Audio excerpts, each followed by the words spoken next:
birth. Old Ugrasen was the king of Mathura. He had 2 children named Prince Kans and Princess Devki. Ugrasen was a good king, but his son Prince Kans was very cruel.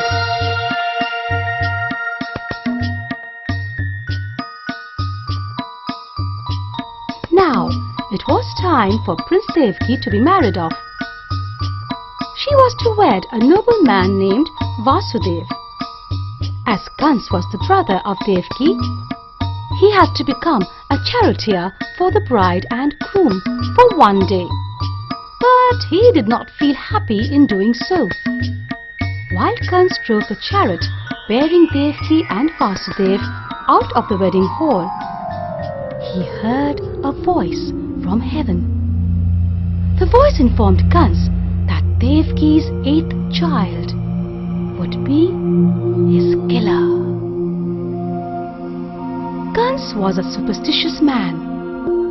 He did not want to take any chances. He wanted to kill Devki as soon as he could.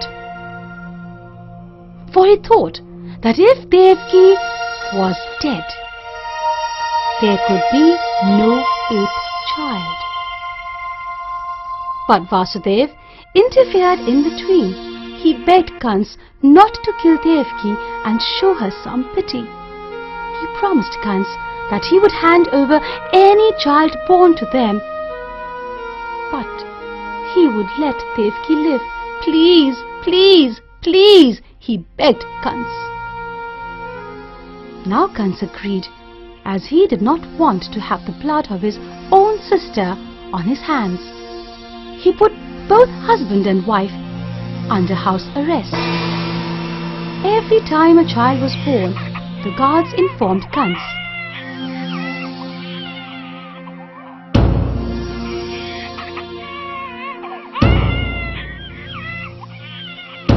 He came and killed the child every time.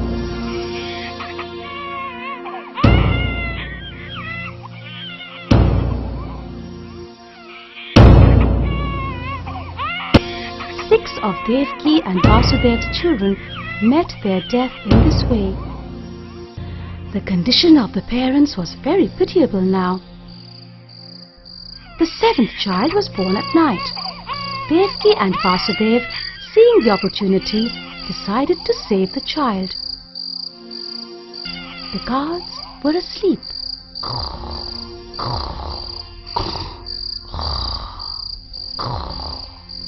Because of this, Vasudev easily slid out of the palace, undetected.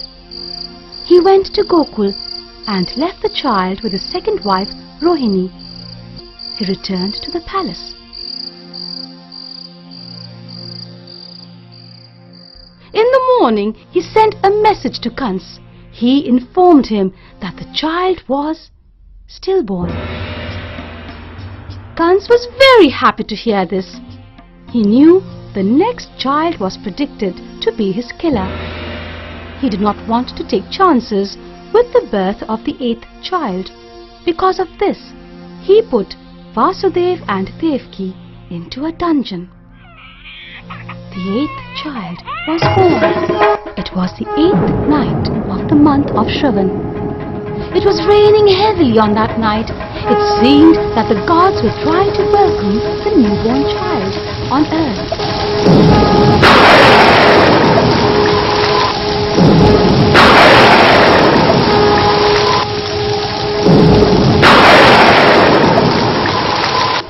Then a miracle happened. Vasudeva's chains fell off and the prison door opened by itself. Vasudev found the gods asleep.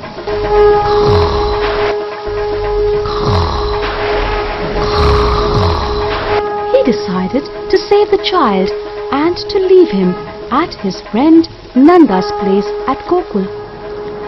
Vasudev quietly picked up the child. He placed him in a basket. Then he carried the basket on his head. he started his journey towards Gokul.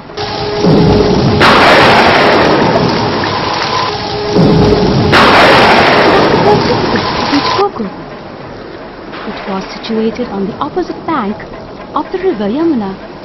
It was raining heavily, and the river was overflowing. Vasudev was very upset. He thought, how would he cross the river now? So he prayed to God for a miracle to happen. Again, a miracle happened. The waters of the Yamuna parted and made way for him. Vasudev crossed the Yamuna easily now and reached Gokul safely. When he reached Nanda's house in Gokul, he came to know that Nanda's wife had also given birth to a baby. She had given birth to a baby girl. While Nanda and Yashoda were asleep, he reached their room. He quietly placed his son in the cradle and took Nanda's baby daughter with him. He thought that Kans would surely not kill her because she was a mere baby girl. He made his way back to Mathura. He took the baby girl with him. He sure did. As soon as Vasudev reached the dungeon doors closed behind him. The baby girl started to cry.